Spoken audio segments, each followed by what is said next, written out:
பாஜக திமுக கூட்டணியை உடைக்கிறதுக்கான வாய்ப்பு இருக்கா? அதனாலதான் இப்ப மாநில அரசுல கவனம் செலுத்துறாரா திருமாவளவன்? இரண்டாம் கட்ட தலைவர்கள் தன்னுடைய கட்டுப்பாட்டிலிருந்து விலகி. அப்ப ஆளூர் ஷானவாஸுக்கு தலைவர் திருமாவளவனா ஸ்டாலினா? விசிகாவிலிருந்து வெளியேறி திமுகவில் இணைய போகிறார். SS பாலாஜி, நான் அமைதியாக இருப்பதாக நினைத்துக் கொள்ள வேண்டாம், பயந்து விடவில்லை. நான் பல ரகசியங்களை வெளியிட வரும். யார் ரகசியம்? திருமாவளவன் ரகசியம். கரைவேட்டி கட்டாத திமுகவாக மாறி கட்சி தன்னுடைய கட்டுப்பாட்டிலிருந்து விலகி. இப்ப திமுகவோட ஒரு கடுமையான அழுத்தத்துக்கு திருமாவளவன் ஆளாகியிருக்காரு. அதுதான் உண்மை. காட்டுமன்னார் கோயிலில் திருமாவளவன் வேட்புமனு தாக்கல் செய்யக்கூடாது, வாபஸ் வாங்க, இப்படி திமுக அழுத்தம் கொடுக்கும். 0.5% வாக்கு வைத்திருக்கிற பிரேமலதாவுக்கு 10 சீட்டு, 3% வாக்குகளை வைத்திருக்கிற திருமாவளவனுக்கு 8 சீட்டு. சிறுத்தை சட்டமன்ற உறுப்பினர், நாடாளுமன்ற உறுப்பினரும் திமுகவுடைய அடிமைகளா? அந்த அளவுக்கு திமுக கூட்டணி ஒரு பலவீனமா இருக்கா? திமுகவே பலவீனமா இருக்கு. ராஜாவுடைய ஆடியோ பார்த்தா ஸ்டாலினுக்கு பிறகு அந்த கட்சி தலைவை உதயநிதிக்கு போகாது, கனிமொழிக்கு போகும். ராஜா தான் கனிமொழியை முதலமைச்சர் நாற்காலி அமர வைப்பதற்கோ, கட்சியின் பொதுச் செயலாளர் அமர வைப்பதற்கோ பல சித்து விளையாட்டுகளை செய்து கொண்டிருக்கிறார் என்பது அவருடைய ஆடியோவிலிருந்தே தெரியுது.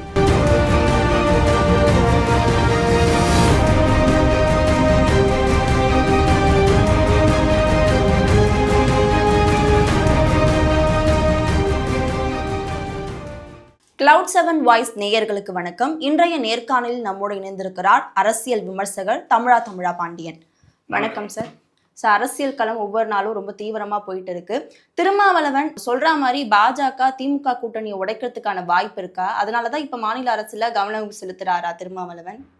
இல்லை, திருமாவளவனுடைய விடுதலை சிறுத்தைகளை விஜய் உடைத்து கொண்டு போய்விட்டார். நீங்கள் அதிகமாக விஜய்க்கு வருகிற கூட்டங்களே தலித் இளைஞர்கள் தான். தலித் இளைஞர்களிடம் விஜய் மீது ஒரு பெரிய ஈர்ப்பு ஏற்படுத்தப்பட்டிருக்கு.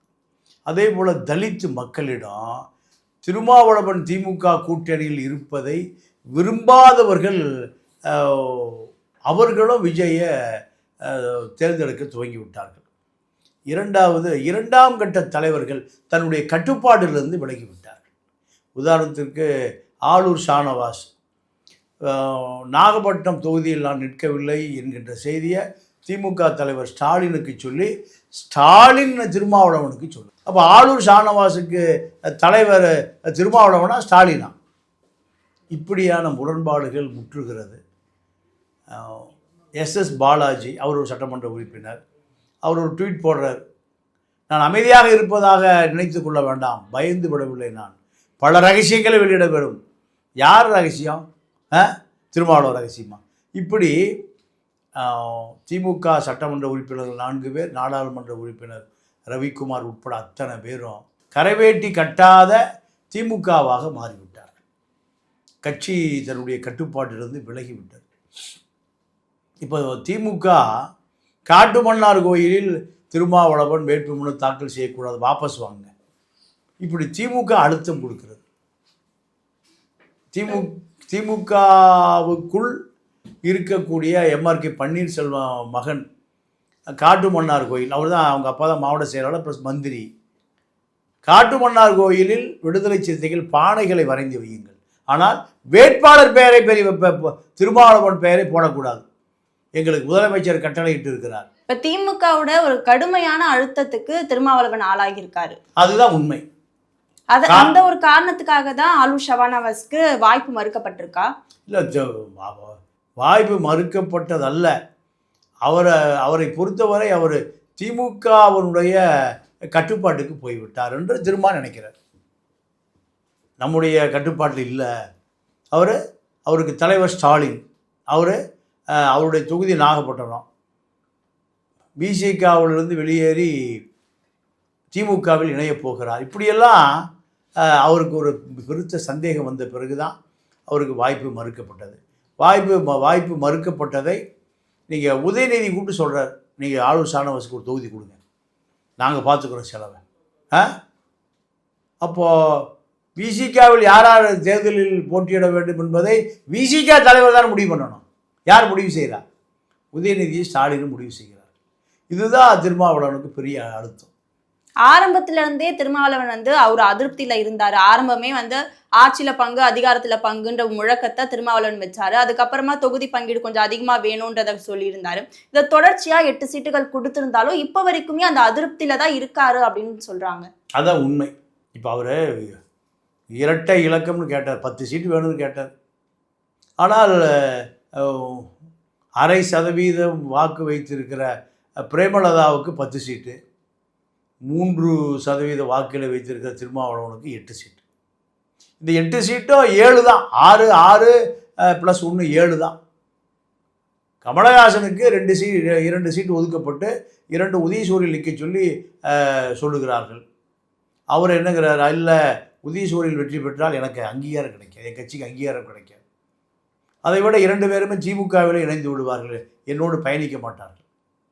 அதனால் அவர் எனக்கு சீட்டு வேண்டான்ட்டார். அப்படி சொன்ன சீட்டு, ஒரு சீட்டு திருமாவுக்கும், ஒரு சீட்டு பிரேமலதாவுக்கும் கொடுக்கப்பட்டது. அப்போ திருமாவளவனை பொறுத்தவரை 3% வாக்குகள் என்பது திமுகவுக்கு ஒரு பொருட்டு அல்லவா? அல்லது பொருட்படுத்த வேண்டிய தேவை இல்லையா? இவர்கள் சிறுத்தை சட்டமன்ற உறுப்பினர், நாடாளுமன்ற உறுப்பினரும் திமுகவினுடைய அடிமைகளா? இப்படி பல விஷயங்கள் திருமாவுக்கு நெருடலாகவும் இருந்தது.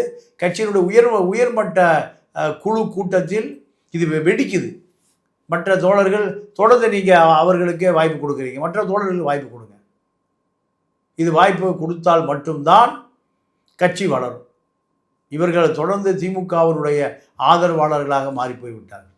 அந்த சட்டமன்ற தொகுதியில் விடுதலை சிறுத்தைகளை சேர்ந்த யாருக்கும் எந்த ஒப்பந்தமும் கொடுக்கப்படுவதில்லை. சாதாரண சாலை போடுவது, சாக்கடை கட்டுவது, திமுகவை சேர்ந்த ஒன்றிய செயலாளர்கள், நகர செயலாளர்களுக்கு கொடுக்கப்படுகிற அந்த ஒப்பந்தங்கள் சிறுத்தைகள் சட்டமன்ற தொகுதிகளிலும் திமுகவினருக்கு அந்த வேலைகள் கொடுக்கப்படுகிறது. அப்போ திமுகவை சேர்ந்த சட்டமன்ற உறுப்பினர்கள் அவர்கள் கொடுப்பதில் ஒரு எந்த விதமான இடையூறு இல்லை. ஆனால் விடுதலை சிறுத்தைகளுடைய வெற்றி பெற்ற சட்டமன்ற தொகுதியில் விடுதலை சிறுத்தைகள் தான் அது பயன்பெற வேண்டும். அப்போ தான் அவன் கட்சிக்கு நிற்பான். சார், இப்போ பிஜேபி வந்து 2026க்கு அப்புறமா திமுக கூட்டணியை உடைக்கிறதுக்கான வாய்ப்பு இருக்கு, அதனால தான் மாநில அரசுல கவனம் செலுத்திட்டு வராரு திருமாவளவன் சொல்றாங்க. அந்த அளவுக்கு திமுக கூட்டணி ஒரு பலவீனமா இருக்கா? இல்லை, திமுகவே பலவீனமாக இருக்கு. ராஜாவுடைய ஆடியோ பார்த்தா ஸ்டாலினுக்கு எந்த தகுதியும் இல்லை, ஆங்கிலம் பேச தெரியாது, அரசியல் தெரியாது, கனிமொழி மூலம் நான் அதிகாரத்துக்கு வருவேன், காற்று திசை மாறி வீசும், இப்படியெல்லாம் அவர் கடந்த காலத்தில் பேசியதை பார்த்தால் ஸ்டாலினுக்கு பிறகு அந்த கட்சி தலைவை உதயநிதிக்கு போகாது, கனிமொழிக்கு போகும். இதற்கான ஏற்பாடுகள் அதாவது நிலவுலக ஏற்பாடுகள் அத்தனையும் ராஜா தான் கனிமொழியை முதலமைச்சர் நாற்காலி அமர வைப்பதற்கோ, கட்சியின் பொதுச் செயலாளர் அமர வைப்பதற்கோ பல சித்து விளையாட்டுகளை செய்து கொண்டிருக்கிறார் என்பது அவருடைய ஆடியோவிலிருந்தே தெரியுது. இதை திமுக ரசிக்கல. அப்போது பாஜக துணையோடு கனிமொழி திமுகவை உடைப்பாரா, இப்படி ஒரு சந்தேகம். ஸோ இன்னொரு பக்கம் தேர்தல் சமயத்துல இந்த ஆடியோ வெளியாகுறதுன்றது ஏதோ ஒரு நோக்கத்துக்காக திமுகவை பலவீனப்படுத்தணுன்றதுக்காக ஆடியோ வெளியாகி இருக்கா? இல்லை, இந்த வீடியோ மாரிதாஸ் வெளியிட்டிருக்காரு. மாரிதாஸுக்கு கொடுத்தது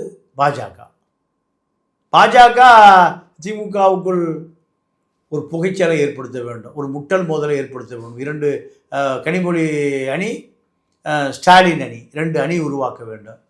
இதெல்லாம் இந்த வீடியோ ஆடியோவை இது பட்ட தகவல்களை எல்லாம் மத்திய உளவுத்துறை தான் சேகரித்து வைத்து இப்போ பாஜகவினுடைய முகமான மாரிதாஸுக்கு அனுப்பி மாரிதாஸ் தேர்தல் நேரத்தில் இதை வெளியிடுறார். இது திமுக தொண்டர்கள்ட்ட பல குழப்பங்களை உருவாக்கும். கனிமொழி ஆதரவாளரா அல்லது ஸ்டாலின் ஆதரவாளரா திமுக 2ஆக உடையப் போகிறதா? தேர்தலுக்கு பிறகு உதயநிதியுடைய தலைமை ஏற்றுக்கொள்ள மாட்டார்களா? இல்லை தேர்தல் முடிந்த பிறகு பெரும்பான்மையான ஆட்சி அதிகாரத்துக்கு வந்தால் உதயநிதி தான் முதலமைச்சர்? இப்படியான பல செய்திகளுக்கு இந்த ஆடியோ தான் பல சர்ச்சைகளை ஏற்படுத்துவதற்கு காரணமாக அமைந்துவிட்டது. இப்ப 2 தலைமை, அதாவது உதயநிதி தலைமையிலையும் கனிமொழி தலைமையிலையும் 2ஆ பிரியறதுக்கான வாய்ப்பு இருக்குன்னு சொல்லுவீங்க. ஆமாம். சரி, இன்னொரு பக்கம் இப்ப சபரீசனும் நேரடியா அரசியல் களத்துல வந்திருக்காரு. அதை எப்படி எடுத்துக்கிறீங்க? இத்தனை நாளா மறைமுகமா அரசியல் பின்னாடி வேலை பார்த்துட்டு இருந்தாரு. ஆனா இந்த தடவை ஆதவர்ஜுனா நிக்கக்கூடிய தொகுதியில நண்பனுக்கு உதவியா அவர் வந்து பேசியிருக்காரு, பிரஸ் மீட் கொடுத்திருக்காரு. அதை எப்படி எடுத்துக்கிறது? இல்லை, இப்போ வில்லிவாக்கம் தொகுதி திமுக வேட்பாளர் கார்த்தி, தாவேகா வேட்பாளர் ஆதவர்ஜுனா, சபரீசன் 3 பேர் நெருங்கிய நண்பர்கள். ஒரு 5 வருடங்களுக்கு முன்பு 5 வருடங்களுக்கு பின்பு பிரிச்சுங்க. 2021 சபரீச, கார்த்தி, ஆதவர்ஜுனா 3 பேரும் தேநீர் சாப்பிடுவதற்கே லண்டன் போகிற நண்பர்கள். 3 பேர் குடும்பம். கடை வீதினா அவர்களுக்கு தெரிந்த கடை வீதி சிங்கப்பூர் கடை வீதி தான், சார்ட்டர் ஃப்ளைட்டில். இப்படியான குடும்பம். அப்போது 3 பேருமே இப்போ முட்டல் மோதல், அதிகாரத்துக்கான போட்டி. நீங்கள் இன்னும் ஆதவர்ஜுனா கார்த்தியுடைய ஒரு 40,000 கோடி ரூபாய் சொத்து விமான நிலையத்திற்கு பக்கத்தில் ஒரு 200 ஏக்கர் மணப்பாக்கத்தில் மடக்கி வச்சிருக்காரு. பல தனியார் முதலாளிகளிடம் மிரட்டி வாங்கப்படுகிறது. அரசு நிலங்களின் மீது பாலம் கட்டப்படுகிறது. அரசு நிலங்கள் ஆக்கிரமிக்கப்படுகிறது. அப்போ இதை பற்றி ஆதவர்ஜுனா வாயை திறக்க மறுக்கிறார். ஆதவர்ஜுனாவுடைய மாமனார் மிகப்பெரிய லாட்ரி அதிபர், 250 கேஸ் நிலுவையில் இருக்கு. அதை பற்றி இவர் பேச மறுக்கிறார். அப்போ 2 பேருக்குள்ள ஏதோ ஒரு உன்னை பற்றி நான் பேசாதே, என்னை பற்றி நீ பேசாது, இப்படியான ஒரு நட்பு தொடர்கிறது. அண்ணா நகரில் களமிறங்க வேண்டிய கார்த்தி ஏன் வில்லிவாக்கத்துக்கு போயிருக்காரு? ஆதவர்ஜுனா எப்படியா வெற்றி பெற்றுவிடக்கூடாது, இதுதான் பல கோடிகளை வாரி இறைக்கிறாங்க. அண்ணா நகர் சிற்றரசுக்கு கொடுக்கப்படுது, சின்ன தொகுதி சிற்றரசு. வில்லிவாக்கம் சபரீசனுடைய நண்பர், முன்னாள் நண்பர், இப்பொழுது எதிரி ஆதவர்ஜுனாவை சட்டமன்றத்துக்கு போய்விடக்கூடாது, சட்டமன்றத்தினுடைய ஆசையை முடித்து வைக்க வேண்டும் என்பதற்காகத்தான்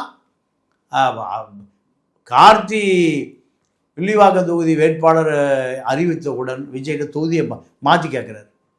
தொகுதி மாறுகிறேன். இல்லை, அவர் அங்கே தான், நீ தான் ஜெயிக்க முடியும், நமக்கு அவ்வளோ வலிமை இருக்குது. விஜய் தான் ஆதவர்ஜுனாவை வில்லிவாக்கத்துக்கு இறக்கி விடுகிற வேலையை விஜய் தான் செய்கிறார். ஆரம்பத்துலேருந்தே வில்லிவாக்கம் தொகுதி ஆதவர்ஜுனாவுக்கு தானே பேசிட்டு இருந்தது. இல்லை, பேசிகிட்டு இருந்தாலும் ஆதவர்ஜுனா வெற்றி விட்டுக்கூடாது என்பதுதான் சபரீசனுடைய நோக்கம். சபரீசன் என்ன நினைக்கிறாருன்னா, அதாவது 2 பேரும் நண்பர்கள், பல 1000 கோடி ரூபா மாமனாட்டு சொல்லி டொனேஷன் வாங்கி தர்றாரு திமுகவுக்கு.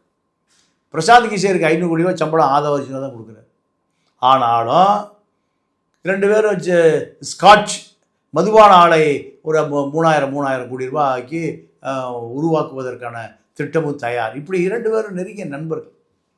ஆனால் இவர் நான் நாடாளுமன்றத்துக்கு போக வேண்டும் என்று தன்னுடைய ஆசையை சொன்ன பிறகுதான் சபரீச விழித்து கொள்கிறார். இவர் அரசியலில் தன்னை விட அதிகமான அதிகாரத்துக்கு வந்து விடுவார். காரணம், மாமா ஒரு பலத்த பெரிய லாட்ரி அதிபர், 5 லட்சம் கோடி வைத்திருக்கிறார்.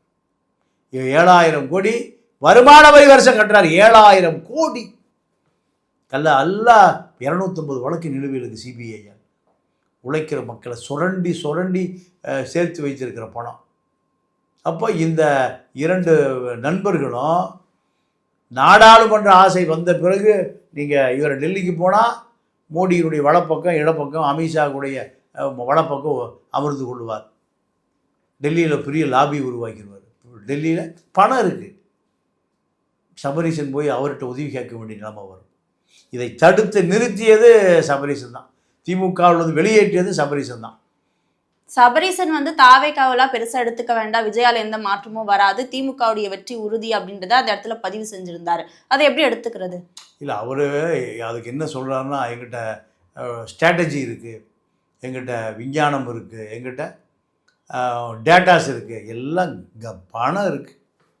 ஓட்டுக்கு 2000 கொடுத்தா மக்கள் ஓட்டு போட்டுருவான்னு நினைக்கிறாரு சபரீசன்.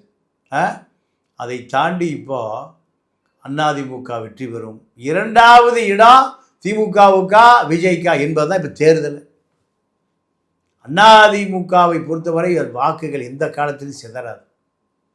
திமுகவினுடைய வாக்கு 3% தலித் வாக்கு உடைத்து எடுக்கப்பட்டு விட்டது. எல்லா தலித் இளைஞர் பூரா விஜய் நிற்கிறான். அதே போல் கிறித்துவ வாக்குகள் 3% திமுகவுக்கு வாய்ப்பே இல்லை.